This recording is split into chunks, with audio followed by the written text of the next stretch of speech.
नमस्कार प्यारे विद्यार्थियों, एक बार फिर पीएस हिंदी क्लासेज में आपका स्वागत है। हम आज अपना जो पिछला टॉपिक था उपसर्ग, उस उपसर्ग को ही आगे पढ़ेंगे।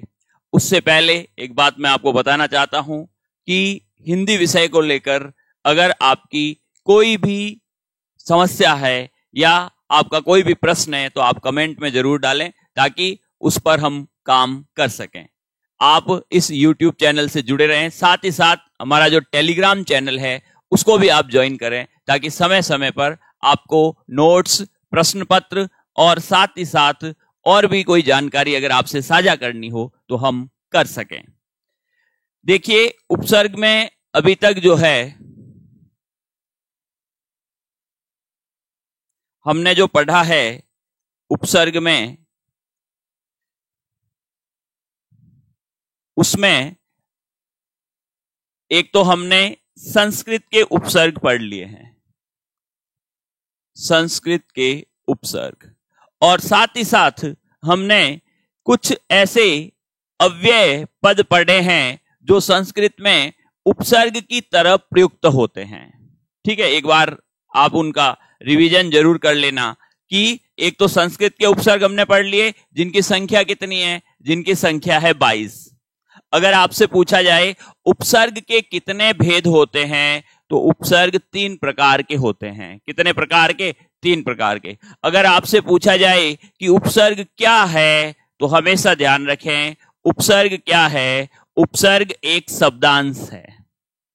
उपसर्ग क्या है? उपसर्ग एक शब्दांश है। अब एक तो होता है शब्द और एक होता है शब्दांश। अब बताइए दोनों में क्या अंतर है? शब्द वाक्य में स्वतंत्र रूप से प्रयुक्त होता है, जबकि शब्दांश किसी न किसी शब्द के साथ जुड़ करके प्रयुक्त होता है। ये दोनों में मेन अंतर जो है रहता है। अब आगे जो है वो हम पढ़ेंगे हिंदी के उपसर्ग। हिंदी के उपसर्ग, ठीक है। और हिंदी के उपसर्ग को आप कह सकते हैं तद्भव उपसर्ग, जबकि संस्कृत के उपसर्ग को कहा गया है तत्सम उपसर्ग। उपसर्ग के विलोम की अगर अपन बात करें तो परसर्ग, और परसर्ग विकल्प में नहीं हो तो प्रत्यय, और दोनों विकल्प में हो तो पहली प्राथमिकता किसको दोगे? परसर्ग को दोगे। ठीक है। अब देखिए हिंदी के उपसर्ग जिनको हम कह सकते हैं तद्भव उपसर्ग कौन कौन से हैं देखेंगे। पहला देखिए अन। अब यहां पे एक ध्यान देने वाली बात है। देखिए अन जो उपसर्ग था वो संस्कृत में भी हमने पढ़ा था अव्यय के रूप में अन, जिसमें न आधा था, यानी न के हल चिन्ह लगा हुआ था। हिंदी का जो अन उपसर्ग है इसमें आपको ध्यान रखना है ये न आधा नहीं है, ध्यान रखें। ठीक है, तो यहां पे जैसे देखिए अनपढ़, इसमें अन है, और न जिसमें पूरा है यानी हिंदी का उपसर्ग है। दूसरा अनबन, तीसरा अनजान, अनचाहा, अनदेखा, अनमोल, अनसुना। हिंदी के उपसर्ग में आपको संधि बहुत कम देखने को मिलेगी। ठीक है, तो जैसा उपसर्ग है ना वैसा का वैसा सामने हमें नजर आ जाएगा, तो उसमें ज्यादा समस्या नहीं है। फिर एक उपसर्ग है अध। अध का मतलब होता है आधा। ठीक है, तो जैसे शब्द आ गया आपका अध मरा, अध पका, अध कचरा, अध जला, अध गला, अध खिला, अध नंगा। तो यहां पे सब में कौन सा उपसर्ग हो गया? अध उपसर्ग हो गया। फिर देखिए एक उपसर्ग है आपके ऊ। ऊ उपसर्ग है, जैसे उचक्का, ऊ उपसर्ग हो गया। उजड़ना, ऊ उपसर्ग हो गया। उछलना, ऊ उपसर्ग हो गया। उतावला, ऊ उपसर्ग हो गया। उखाड़ना, ऊ उपसर्ग हो गया। यहां से प्रश्न कैसे आता है? निम्न में किसमें ऊ उपसर्ग नहीं है? ध्यान रखें, एक तो ऊ उपसर्ग और एक आगे हम पढ़ेंगे औ उपसर्ग। इन दोनों से प्रश्न हमेशा वही आता है किसमें औ उपसर्ग का प्रयोग नहीं हुआ है। तो हमें ऐसे शब्द छांटने हैं जिसमें उ उपसर्ग का प्रयोग नहीं है या फिर जिसमें औ उपसर्ग का प्रयोग नहीं है। जैसे किसमें उ उपसर्ग नहीं है, उल्लू। उल्लू मूल शब्द है, मैंने आपको पहले ही बताया, हर शब्द में उपसर्ग नहीं होता है। कहां होता है, जहां होता है वहां होता है। कहां नहीं होता, जहां नहीं होता वहां नहीं होता है। तो उल्लू मौलिक शब्द है, इसमें कोई उपसर्ग नहीं। जैसे उद्योग, उद्योग में भी हमें पता है उत उपसर्ग है। उदार, यहां पर भी उपसर्ग नहीं है। उपवन, यहां पर भी उपसर्ग नहीं है। और जो ये उपसर्ग शब्द है इसमें भी उपसर्ग नहीं है, इसमें भी उप है। ठीक है, तो ये आपको ध्यान रखना है। फिर है औ उपसर्ग, जैसे अवगुण। अवगुण में कौन सा उपसर्ग है, औ उपसर्ग है। अवघट, कौन सा उपसर्ग आ गया, औ उपसर्ग आ गया। अवसर, कौन सा उपसर्ग है, औ उपसर्ग है। अवघट, कौन सा उपसर्ग है, औ उपसर्ग है। और एक है अवतार, कौन सा उपसर्ग है, औ उपसर्ग है। ठीक है, चलिए अब औ किसमें नहीं है, मैंने आपको पहले ही बताया था, इसमें प्रश्न वही आता है कि किसमें औ उपसर्ग है, किसमें औ उपसर्ग नहीं है। तो औ किसमें नहीं है, एक तो औरत में, औरत मौलिक शब्द है। ठीक है, एक औजार में, एक औद्योगिक में उपसर्ग नहीं है, औ उपसर्ग नहीं है। ये चीज ध्यान रख लेना। ठीक है, वेरी वेरी इंपॉर्टेंट है। फिर देखिए एक उपसर्ग होता है कु। कु यानी बुरा। कु यानी क्या होता है, बुरा। जैसे कुरूप, जैसे कुपुत्र, जैसे कुख्यात, कुकर्म, कुमार्ग, कुचाल, कुचक्र, कुरीति। इन सब में कौन सा उपसर्ग है, इन सब में आपके कु उपसर्ग है। ये चीज ध्यान रख लेना। ठीक है, इन सब में कौन सा उपसर्ग हो गया, कु उपसर्ग हो गया। फिर देखिए दु। दु यानी दो, जैसे दुरंगा, जैसे दुराहा, जैसे दुनाली, दुपट्टा, दुबला, दुकाल, दोपहरी। और दुकान में दो उपसर्ग नहीं है, ये मौलिक शब्द है। ठीक है, तो यहां पे आपको ध्यान रखना है, दू का मतलब क्या है, दो। एक चीज हमेशा ध्यान रखना, एक तो दू, ठीक है, एक ती, एक चौ और एक पच। ये चारों हिंदी के उपसर्ग है, दू, ती, चौ, पच। दू का मतलब अधिकतर दो के अर्थ में आएगा, ती का मतलब तीन, चौ का मतलब चार, और पच का मतलब जहां पर भी पांच हो वहां पर ये उपसर्ग के रूप में प्रयुक्त हुआ है। ये चीज ध्यान रखना। तो यहां पे देखो दू आ रहा है, दू यानी दो। दुरंगा, दो रंग का जो है, तो दो आ गया उपसर्ग के रूप में। दुराहा, दो राहा जो है। दुनाली, दो नालियां जिसमें है, बंदूक के लिए प्रयुक्त होता है। दुपट्टा, दो पट्टियां जिसमें है। दुबला, अब यहां पर दू का मतलब दो नहीं है, ध्यान रखना। यहां पर दू का मतलब बुरा शब्द के अर्थ में आ रहा है। ठीक है, दुकाल, यहां भी बुरा। दोपहरी, दोपहर के बाद। ठीक है, तो ये थोड़ा सा आपको ध्यान रखना है। फिर है ती। ती यानी तीन। ती का मतलब क्या हो गया, तीन। जैसे तिरंगा, ये जैसे दुरंगा है, दुरंगा यानी दो रंग का होता है, वैसे ही तिरंगा, तिरंगा यानी तीन रंग का। तिमाही, तिपाई, तिकोना, इन सब में कौन सा उपसर्ग हो गया, ती उपसर्ग हो गया। ठीक है, फिर एक उपसर्ग होता है चौ। चौ यानी चार। चौरंगा, चौमासा, चौपाल, चौगुना, चौकन्ना, चौराहा और चौपड़।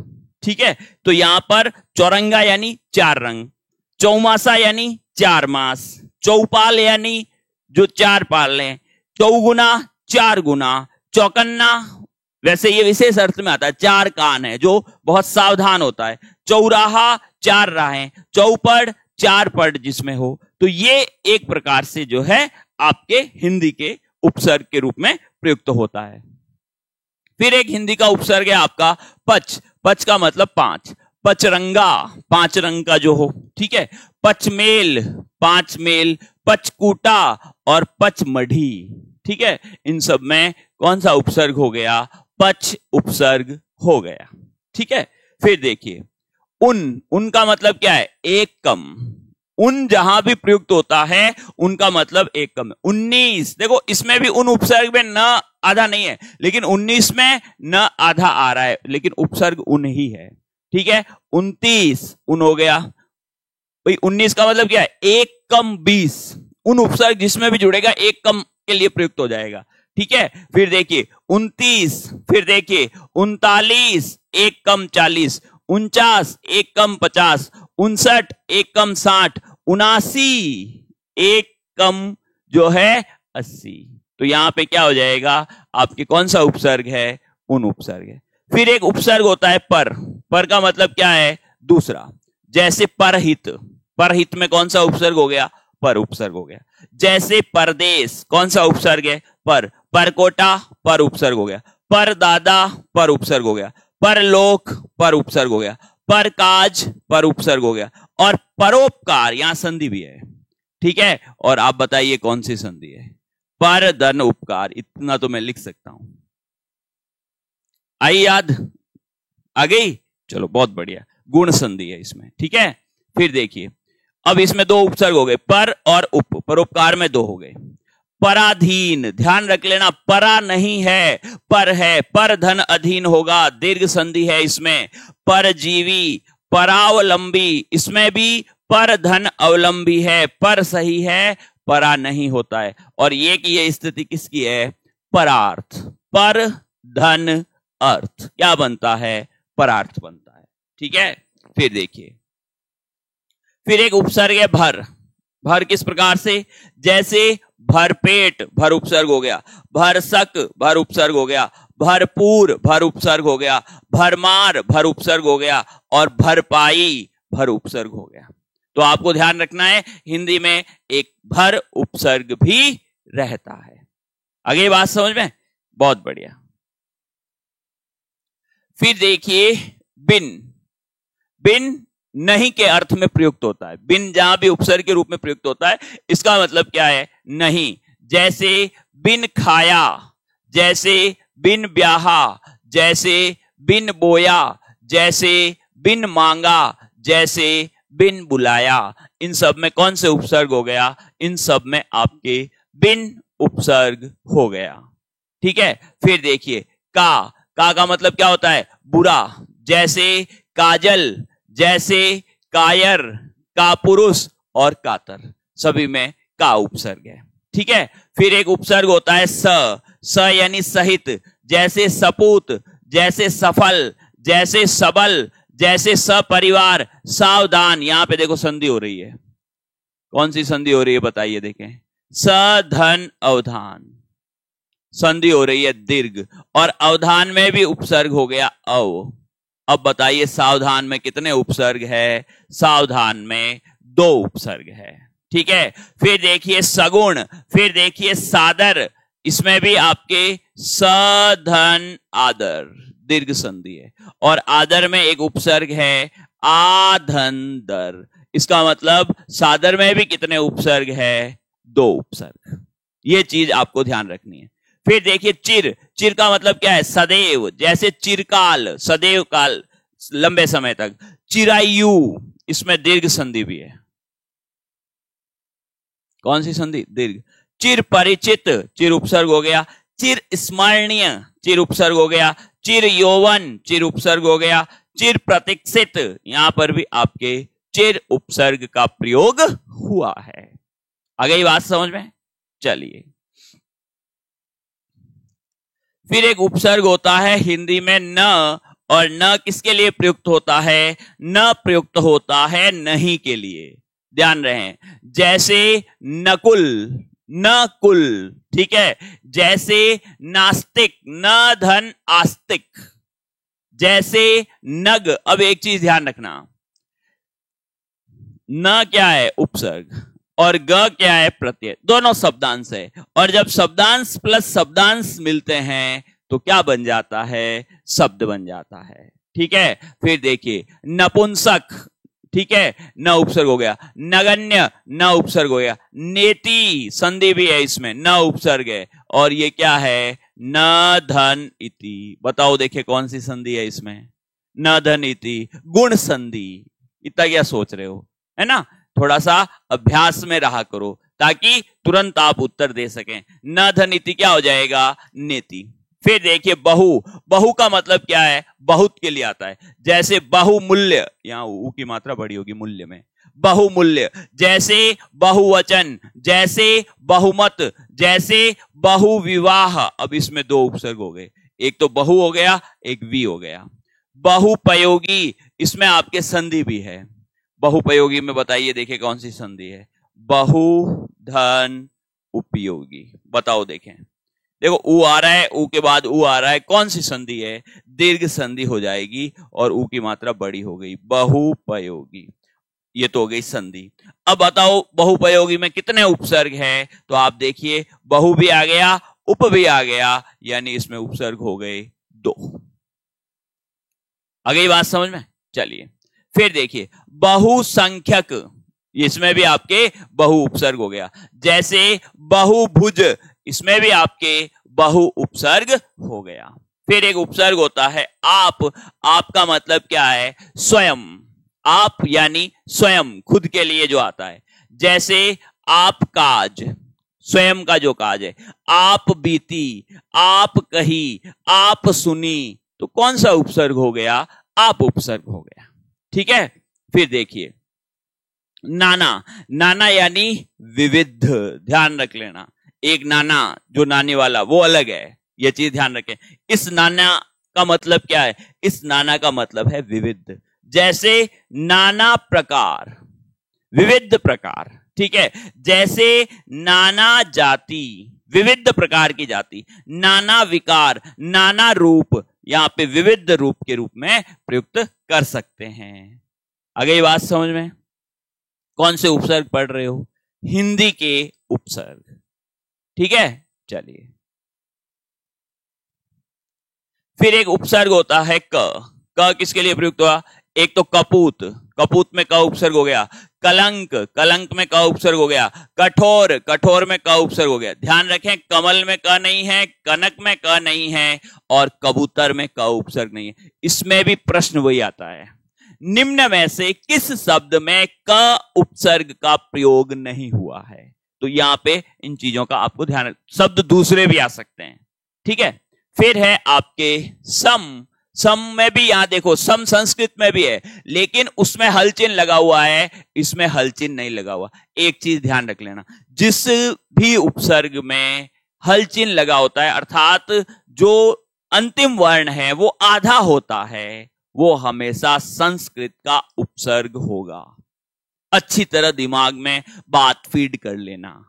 अगर हलचिन्ह है, इसका मतलब उपसर्ग संस्कृत का है। ठीक है। फिर देखिए समतल, सम उपसर्ग हो गया। समदर्शी, सम उपसर्ग हो गया। समकोण, सम उपसर्ग हो गया। समचतुर्भुज, सम उपसर्ग हो गया। समकक्ष, सम उपसर्ग हो गया।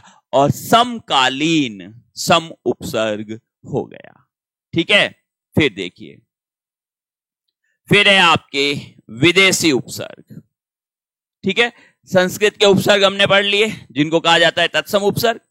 हिंदी के उपसर्ग हमने पढ़ लिए, जिनको कहा जाता है तद्भव उपसर्ग। अब है विदेशी उपसर्ग। देखो विदेशी उपसर्ग का अर्थ समझ लें। हिंदी भाषा में कई ऐसे शब्द हैं जो अलग अलग विदेशी भाषा से हिंदी भाषा में आ गए हैं। तो जो विदेशी शब्द आए हैं उनमें जो उपसर्ग प्रयुक्त होते हैं विदेशी शब्दों में, उसी को हम क्या कहते हैं? विदेशी उपसर्ग कहते हैं। आई बात समझ में? उन्हीं को क्या कहेंगे? विदेशी उपसर्ग कहेंगे। तो एक चीज ध्यान रख लेना, विदेशी उपसर्ग जिसमें भी लग रहा है, इसका मतलब वह शब्द विदेशी है। ठीक है। चलिए, और इसमें भी ध्यान रखें, सबसे ज्यादा जो उपसर्ग है वो अरबी फारसी के है, क्योंकि अरबी फारसी के बहुत सारे शब्द जो है वो हम हिंदी भाषा में प्रयुक्त करते हैं। इस कारण से वो जो है अरबी फारसी के ज्यादा उपसर्ग यहां पे आप देखोगे। यहां पे देखिए, पहला उपसर्ग है बे। बे का मतलब क्या है? बे का मतलब है रहित। बे का मतलब है रहित, बिना। ठीक है। जैसे बेसहारा, बिना किसी सहारे के, बे उपसर्ग हो गया। जैसे बेदर्द, बे उपसर्ग हो गया। जैसे बेवजह, बिना वजह के, बे उपसर्ग हो गया। बेघर, बिना घर के। बेहत्या, बेहिसाब और बेवफा। ध्यान रखें, इन सब में कौन सा उपसर्ग हो गया? बे उपसर्ग हो गया। फिर है आपके दर। दर का मतलब क्या है? मैं। जैसे दरअसल में कौन सा उपसर्ग हो गया? दर। जैसे दरकार, कौन सा उपसर्ग हो गया? दर। जैसे दर हकीकत, कौन सा उपसर्ग हो गया? दर। जैसे दरबार में कौन सा उपसर्ग हो गया? दर। और जैसे दरमियान में कौन सा उपसर्ग हो गया? दर। अगली बात समझ में? तो कौन सा उपसर्ग है? दर उपसर्ग है। ठीक है, चलिए कौन से उपसर्ग पढ़ रहे हो? विदेशी उपसर्ग पढ़ रहे हो, ये ध्यान रख लेना। फिर एक उपसर्ग होता है बा। बा यानी सहित। जैसे बा इज्जत, इज्जत के साथ। ठीक है ना, कोर्ट में कहते हैं बा इज्जत बरी किया जाता है, तो ये बा इज्जत में बा उपसर्ग है। बा मुलाइजा अरबी फारसी का शब्द है। ठीक है, बा अदब, ये अदब है, अदब ब है ये। ठीक है, अदब, बा अदब, अदब के साथ। बाकायदा, कायदे के साथ। ध्यान रखें, बालक में बा उपसर्ग नहीं है। इसमें भी कई बार पूछ लेते हैं किसमें बा उपसर्ग नहीं है, तो किसमें नहीं है? बालक में। ठीक है, फिर देखिए कम। कम का मतलब क्या है? अल्प। जैसे कम अक्ल, कम अक्ल। जैसे कम समझ, जैसे कम उम्र, जैसे कम वक्त, जैसे कमजोर। इन सब में कौन सा उपसर्ग हो गया? इन सब में आपके उपसर्ग हो गया कम। ठीक है, कम ध्यान रखें विदेशी उपसर्ग है।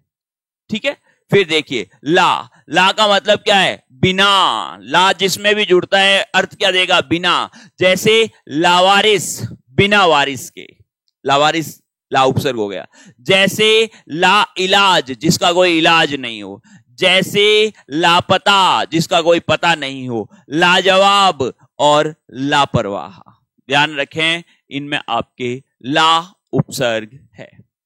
फिर एक उपसर्ग होता है ना, और ना किसके लिए प्रयुक्त होता है? नहीं के लिए। जैसे नाराज, नाराज में ना उपसर्ग। जैसे नाखुश, नाखुश में ना उपसर्ग। नादान, नादान में ना उपसर्ग हो गया। नाजायज, नाजायज में ना उपसर्ग हो गया। नापसंद, ना उपसर्ग हो गया। नाबालिग, ना उपसर्ग हो गया। और नापाक, नापाक में भी कौन सा उपसर्ग हो गया? ना उपसर्ग हो गया। फिर एक उपसर्ग होता है हर। हर यानी प्रत्येक के लिए जो प्रयुक्त होता है। हर घड़ी, ड़ है ये।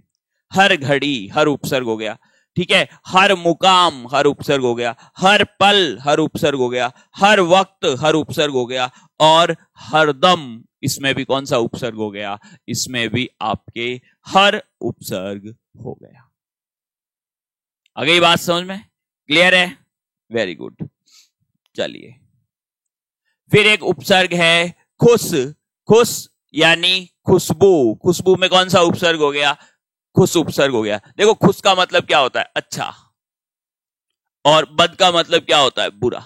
ये दोनों विलोम भी है। खुश का विलोम बद। ठीक है, खुशबू, अच्छी बू यानी सुगंध। ठीक है, अच्छी सुगंध। खुशखबरी, अच्छी खबर। खुश मिजाज, अच्छा मिजाज, स्वभाव। खुशनुमा, अच्छा वातावरण। खुशहाल, अच्छी स्थिति। खुश नाम, जो अच्छी तरह से जो है प्रसिद्ध रहे, खुश नाम। और खुश किस्मत, जिसकी किस्मत अच्छी हो। तो खुश क्या हो गया? एक खुश एक उपसर्ग हो गया। ठीक है, फिर देखिए बद। बद भी एक उपसर्ग है। तो बू का मतलब क्या है? गंध। खुश यानी अच्छी गंध, और बदबू यानी बुरी गंध। ठीक है, तो यहां पे बदबू, बद उपसर्ग हो गया। बद खबरी, बुरी खबर। बद मिजाज, बुरा मिजाज। बदनुमा, बुरी स्थिति। बदहाल, बुरी स्थिति। बदनुमा, बुरी स्थिति के लिए। बदनाम, बुरी तरह से प्रसिद्धि। और बद किस्मत, किस्मत अच्छे नहीं हो। कौन सा उपसर्ग हो गया? बद उपसर्ग हो गया। ठीक है, फिर देखिए सर। सर का मतलब क्या है? मुख्य या प्रधान। ध्यान रखें, सरपंच, सरपंच में सर उपसर्ग है। जैसे सरकार, सरकार में सर उपसर्ग है। सरताज, सरताज में सर उपसर्ग है। सरदार, सरदार में भी सर उपसर्ग है। फिर एक उपसर्ग होता है ब। ब का मतलब क्या है? साथ। बखूबी, बखूबी, खूबी के साथ। ध्यान रखें, बदौलत, दौलत के साथ। बसर्त, शर्त के साथ। बदस्तूर, दस्तूर के साथ। ये इंपॉर्टेंट है, ध्यान रखें, ये हमेशा बद के साथ दिया जाएगा। जैसे आपको दे देंगे निम्न में से किसमें बद उपसर्ग नहीं है? बदखबरी, बदमिजाज, बदनुमा, बदस्तूर। अब देखने में इसमें भी पहले बद आ रहा है, लेकिन इसमें बद नहीं है। इसमें कौन सा उपसर्ग है? इसमें ब है। Very very important. ठीक है, चलिए। फिर एक उपसर्ग होता है बिला। अरबी फारसी का ही है, विदेशी उपसर्ग है बिला। बिला प्रयुक्त होता है बिना के लिए, जैसे बिला कसूर, बिना किसी कसूर के, उसको अपन क्या कहते हैं? बिला कसूर। जैसे बिला वजह, जैसे बिला कानून, बिना किसी कानून के। ठीक है। फिर एक उपसर्ग होता है बेस। बेस का मतलब क्या है? अधिक के लिए प्रयुक्त होता है। बेशकीमती, बेशकीमत, दो ही शब्द इसमें मिल रहे, बेशकीमती और बेशकीमत। फिर देखिए एक उपसर्ग है नेक। नेक का मतलब क्या है? भला। जैसे नेक दिल, नेक नाम, नेक नियत, नेक राह। ध्यान रहे, नेक दिल, नेक नाम, नेक नियत, नेक राह। नेक यानी भला, अच्छा। फिर है एक उपसर्ग ऐन। ऐन यानी ठीक, ऐन वक्त, ठीक मौके पर, ऐन मौका और ऐन वजह। इसमें उपसर्ग कौन सा हो गया? इसमें उपसर्ग हो गया ऐन। ठीक है। फिर एक उपसर्ग है हम। हम किसके लिए प्रयुक्त होता है? साथ के लिए। हम सफर, हम राह, हम सफर साथ चलने वाला, हम राह, हम वतन एक ही देश के जो है, हम दर्द और हमराज। कौन सा उपसर्ग हो गया? हम। देखो हम उपसर्ग भी होता है और हम सर्वनाम भी होता है, वहां भी हमें थोड़ा ध्यान रखना है। अलग अलग, मैंने कहा ना, शब्द जो है ना वो कभी भी पूर्ण अर्थ नहीं देता है, वो अलग अलग वाक्य के अनुसार उसका पूर्ण अर्थ निकलता है। फिर देखिए एक उपसर्ग है गैर। गैर किसके लिए प्रयुक्त होता है? गैर यानी रहित। जैसे गैर कानूनी, बिना किसी कानून के। गैर जवाब, गैर सामाजिक, गैर वाजिब। फिर एक उपसर्ग होता है अल। अल किसके लिए प्रयुक्त होता है? निश्चित। अल गरज, अल बेला, अलबत्ता, अल कायदा, अलबख्श और अलविदा। फिर एक उपसर्ग होता है head. Head master, head office. अब यहां पे देखिए, अल तक तो अरबी फारसी के उपसर्ग थे, अब आ गए अंग्रेजी के, क्योंकि अंग्रेजी भी तो विदेशी है, तो ये भी शब्द परीक्षा में आ सकते हैं, ध्यान रखें। और इनकी पहचान तो बहुत आसान है भाई। अंग्रेजी का कोई शब्द आता है ना तो आराम से अपन उसको पहचान सकते हैं। जैसे हेड एक उपसर्ग हो गया, तो हेड यानी प्रधान होता है, मुख्य होता है। हेड मास्टर, तो इसका मतलब हेड उपसर्ग है और ये अंग्रेजी का है। हेड ऑफिस, ये भी अंग्रेजी का। हाफ, हाफ यानी आधा, ये भी अंग्रेजी के लिए। हाफ कमीज, हाफ पैंट, तो यहां पे हाफ एक अंग्रेजी का उपसर्ग हो गया। फिर है सब। सब किसके लिए? सब इंस्पेक्टर और सब डिवीजन और सब रजिस्ट्रार। आ गई बात समझ में? Very good. फिर एक उपसर्ग होता है कोऑपरेटिव, कोऑपरेशन, को एजुकेशन। ये भी आपके अंग्रेजी का उपसर्ग है, अर्थात विदेशी उपसर्ग है। आ गई बात समझ में? ये आपके उपसर्ग का जो टॉपिक है वो कंप्लीट हो चुका है, ध्यान रहें।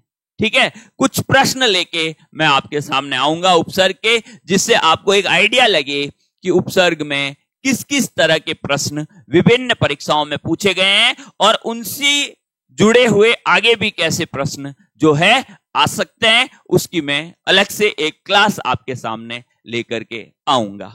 आप हमेशा इस YouTube चैनल से जुड़े रहें। बहुत सारा जो कंटेंट है हिंदी विषय से वो आपको मिलता रहेगा, क्योंकि अभी देखो शुरुआत है, अभी तो शुरुआत है, और अच्छे से अच्छा कंटेंट जो परीक्षा के लिए बहुत उपयोगी रहेगा वो आपको इस YouTube चैनल से मिलेगा। साथ ही साथ आप हमारे टेलीग्राम चैनल जो है उससे भी अवश्य जो है जुड़ें, उसको ज्वाइन करें, ताकि और भी बहुत सारी चीजें जो है आप तक पहुंचाई जा सके। बहुत बहुत धन्यवाद।